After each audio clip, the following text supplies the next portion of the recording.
నంద్యాల జిల్లా ధర్మవరం గ్రామం చెన్నకేశ్వర స్వామి. ఇది పురాతనమైనది.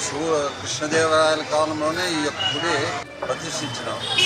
ఇది పట్టుసాలువలకును ఈ గుడికి ఒక అనుబంధం ఎట్లొచ్చిందంటే, విష్ణువుకు లక్ష్మికి పెళ్లి జరిగేటప్పుడు పట్టుసాలువలో వస్త్రాలు వేసి ఆ యొక్క పెళ్లికి వస్త్రాలు సమర్పించిన దానితోనే ఈ పట్టుసాలువలకు ఈ యొక్క అనుబంధం కలిగింది.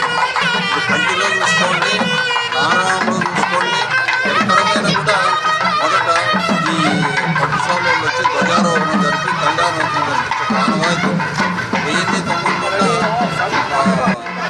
దీంట్లో ఈయన పల్లె వెంకటేష్ 4 సార్లు ఇది ట్రస్ట్ ప్రెసిడెంట్గా ఉండి ఆయన దీంతోనే 40,000 ఖర్చు పెట్టి గాలిగోపురం కట్టించినాడు.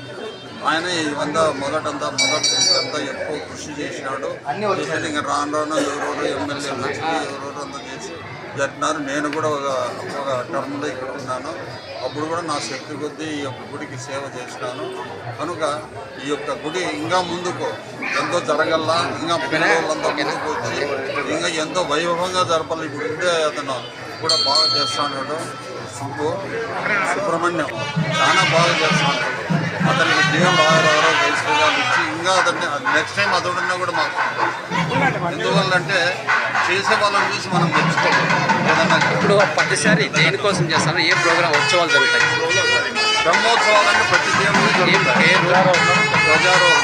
ఫస్ట్ వీడొచ్చి బ్రహ్మదేవుడు వచ్చి ఇక్కడ మొదట ఈ యొక్క బ్రహ్మోత్సవాలు అంటే మొదట బ్రహ్మదేవుడు వచ్చి ఆయన మొదట ఆశీర్వాదం చేసి మొదట ఆయన దీంతోనే ఎన్ని రోజులు జరుగుతుంది, ఏమేమి ఉంటాయి ప్రోగ్రామ్?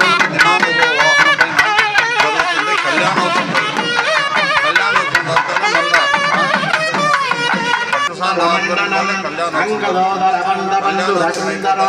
మళ్ళా పైన గరుడవాహనం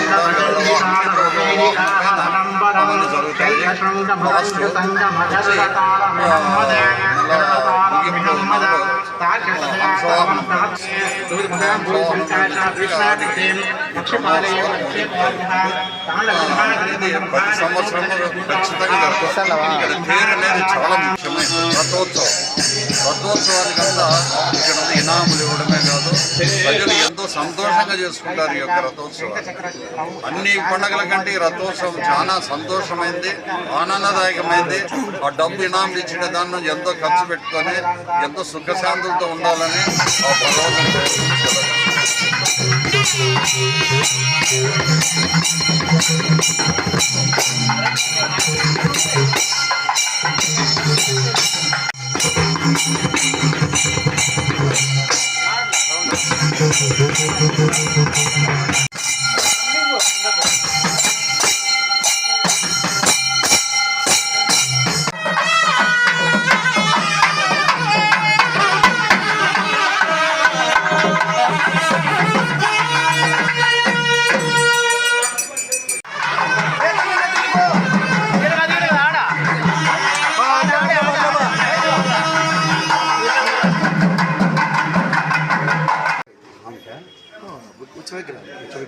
అమ్మకు స్వామి ముగ్గురికి